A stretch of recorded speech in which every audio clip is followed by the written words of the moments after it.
The Village Golf Club presents player participation in course conditions and how you can help make play more fun. We're here with Justin Hawkins today. He's the head greenskeeper at the Village Golf Club. We're at the number one tee. Justin, I noticed a sign here we just had on the video talking about players' responsibility. We're going to go on the course today and talk a little bit about that. Yes, definitely. We're going to touch bases on some do's and don'ts with proper golf course etiquette. Everyone gets a better product out of the deal, and it's a win-win. So. These ropes, you put those there just to trip up the golfers? No, Gary, we put those there to deter and manage cart traffic. As you can see here on number one, just past the ropes, where all the wear from the cart traffic coming in, and it really does a number on the grass. Predominantly, you're going to find the ropes to be at the beginning of fairways, around tee boxes and greens. And that's basically just a way for me to ensure that the key play areas are not being compromised by people driving where they're not supposed to be.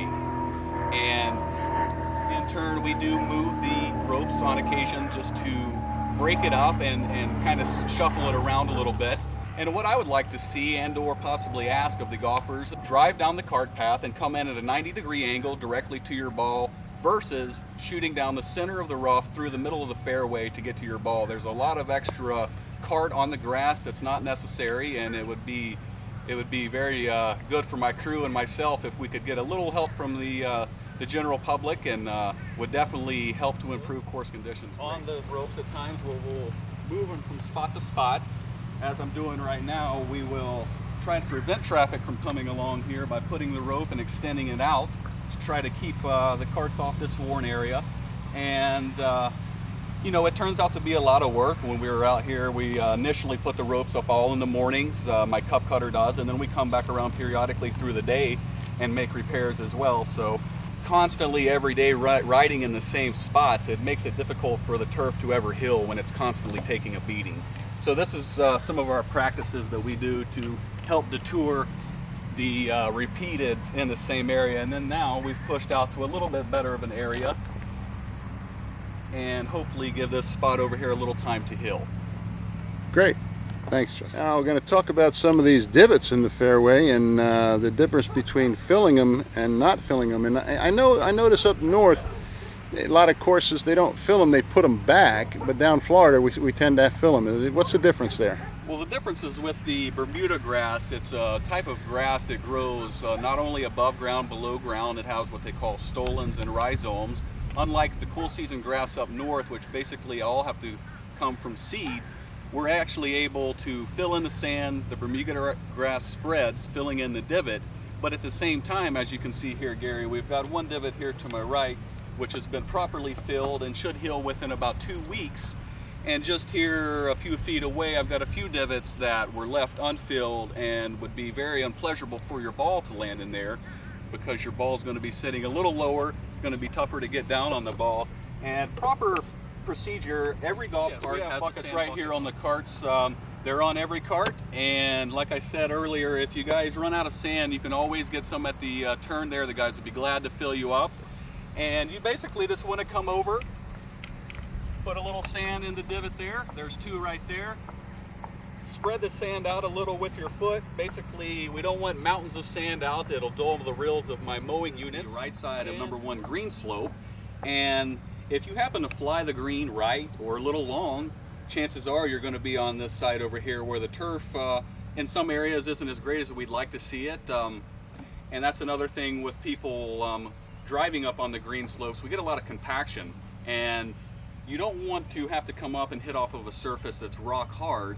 And it's basically something that we've asked of the golfers to ensure better player conditions for everyone. And no one, you know, if you hit a ball up here, it rolls off where everything's compacted down, your ball may roll 15, 20 feet away, whereas if we have nice healthy turf, chances are you're going to be maybe 3 to 4 feet off the collar and some nice turf. So we're really wanting people to cooperate with us and you know, give us some respect on the course. I feel the course is in great shape, better than I've ever seen it. It's coming a long way, and it can only get better. A couple of things. I notice, and I'm sure a lot of people have, these greens have recently been aerated.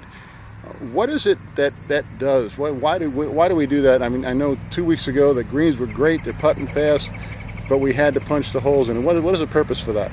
The purpose of that is basically we're trying to increase oxygen in the soil, and at the same time it allows for the water to penetrate the soil a little better. It's a little easier to understand. If you have grass, once you reach 100%, the only way to go from there is down, decline, and we're not looking for turf decline. So in essence, we'll come in, knock some holes in the turf, give the turf a little bit of space to spread out, continue to be growing vigorously, and within another week or so, we'll be back to 100%. It's just basically a necessary evil. No one likes to see it, but at the same time, without doing it in the next year or so, we would definitely have some turf decline. Once you hit 100%, which is what we actually want all the time, there's nowhere to go from there but down.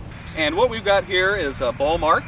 No one likes ball marks putt because someone was careless and didn't fix their ball mark. As you can see, you come in here, your ball rolls over it, and it's not going to go in a straight line. And the proper way to repair a ball mark is going to be no lifting motion. We're going to come in from the back on the perimeter of the ball mark, and you're going to do somewhat of a twisting, and you're going to go all the way around, and you want to get that turf up to level or a little bit higher than level with the rest of the green. And then you're going to come in, either you're going to have a putter in your hand, which you can tap down with the putter head, or you can just step it down a little bit with your foot, and there we go, back to a nice level surface for the next guy that comes through and makes the putt.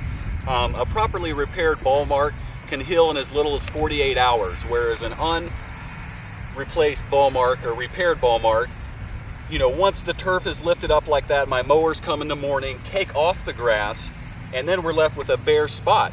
And that could take upwards of 2 weeks to repair, and it's very unsightly, and it really affects play conditions. So it takes only maybe 5 seconds of your time, bend over, repair the ball mark, step it down, make your putt, go on to the next one. All right, thanks. All right, let's talk about my pet peeve, winding up in the sand in somebody's footprint. That's right. Here we are, number one, left side bunker of the green here, and I can see multiple footprints where someone didn't properly rake the trap. Anytime you're in the trap, you want to make sure, first thing you're going to do, grab your bunker rake, and then you're going to come in. Bring the rake behind you, cover your footprint, put down the rake, hit your shot, pick up, rake out your spot, and then basically come back the path here, bring the rake behind you, leaving no footprints. Nothing worse than having your ball totally engulfed with sand because you're laying in someone's footprint that didn't rake the bunker. So it's very important for the playability for everyone to be on the same page and try to offer a better product than what you found once you leave. And try to remember, great course conditions are not by magic. Please fill in divots and repair ball marks at all times. Be sure and rake the traps as well. The better you leave the course, the better condition it'll be in the next time you come to play. Enjoy it. Have a great time. Hit them straight. Thank you.